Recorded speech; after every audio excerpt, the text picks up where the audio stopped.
Michael Venom Page has his chance to prove himself after years of dominating the B leagues in Bellator. Can he get it done against Kevin Holland at UFC 299? Stick around for my official prediction for Kevin Holland versus MVP at UFC 299. I'm Wyatt, and this is Fight Society. All right, guys, thank you so much for tuning in again. Another prediction video for you. Kevin Holland versus Michael Venom Page at UFC 299. And this is a fun one because both of these guys are fast, dynamic strikers that are really going to get the crowd excited. And I am really excited to see if MVP can translate the success that he had in Bellator over to the big leagues. Now, I'm not saying Bellator is not a good promotion, but it's the B leagues. The only thing I wish was that Michael Venom Page came over in his prime. He's in his late 30s now. He's over the hill. If I was in his position, I would have went and got the bag from PFL because he probably could have gotten more money over there. But I understand you want to test yourself against the best in the world, even if it comes late in your career. And given that he's from England, I think that the UFC has hopes for him against Leon Edwards at some point, even if that's 1, 2, 3 wins away for MVP. But that's what MVP's here for. It's title shot or bust. He's not here to get like 2 fights and retire unless he loses both of them. I think that MVP is here to make a title run and show that he's the best in the world and potentially fight Leon Edwards in England at some point. Kevin Holland is coming into this fight where he lost to Jack Della Maddalena because it seemed like his fight IQ was so low.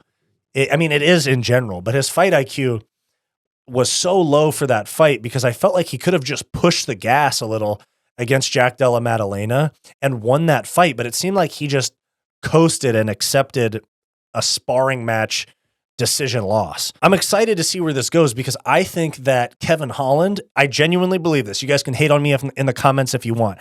I genuinely believe that Kevin Holland is world championship potential or has world championship potential at 170 pounds. He was too small, too weak, not muscular enough to defend takedowns at 185. I mean, for fuck's sake, he fought Thiago Santos at 185, and he got wrestle fucked by Derek Brunson, and he got mauled by Hamza in like a minute or 2 minutes, whatever it was.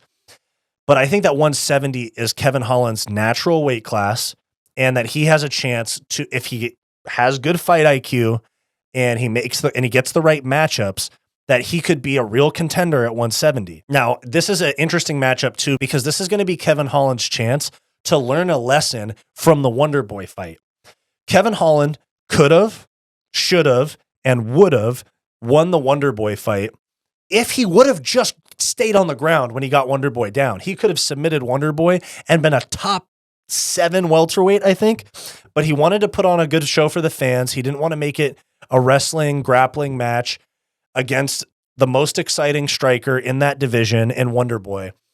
And he gave the fans what they wanted, and it costed him. He threw in the towel or ended the fight because of a broken hand in between rounds. But Kevin Holland would have won that fight if he would have stayed on the ground. And we saw when Michael Venom Page fought Logan Storley, I believe, for the interim belt in Bellator, that he just struggles with grappling. He's not terrible, but he just can't get up. He can't get off the fence. And I'm not saying Kevin Holland's the best wrestler in the world, but I think he absolutely smokes Michael Venom Page in the grappling realm. So it's basically just a matter of where Kevin Holland wants the fight to take place. If Kevin Holland wants to stand and strike, I could see this being a Wonder Boy type loss where he gets beat on the feet, or a Jack Della Maddalena loss where he gets pointed to a decision. I'm not saying he loses on the feet, but I'm just saying it's a surefire win if he takes MVP down. That's just what it is. If MVP is on the mat, he's not getting up. And we saw Kevin Holland submitted Michael Chiesa. If Kevin Holland could submit Chiesa, who's a great jiu-jitsu practitioner and a great grappler, then he can easily submit MVP. And that's what I think is going to happen. I think that Wonder Boy and JDM. I think he's going to learn a lesson from both of those fights. I think Kevin Holland is going to look to take the fight to the ground and submit MVP.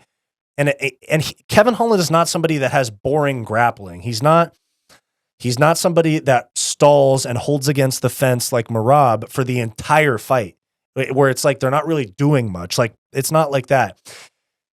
When he submitted Tim Means, super exciting. When he submitted Chiesa, super exciting.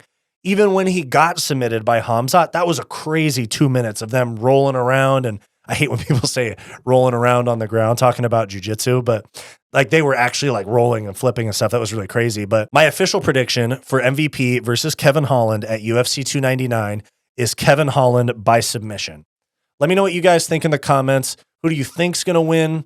Who do you want to win? And do you think Kevin Holland learned his lesson from the Wonder Boy fight? If you like this video and you want more content just like this, click that subscribe button down below. If you want more content from me, go check out my weekly comedy podcast, the Hissyfit podcast, and go check out my personal channel, Wyatt's World. Go watch this suggested video, and I'll see you next time.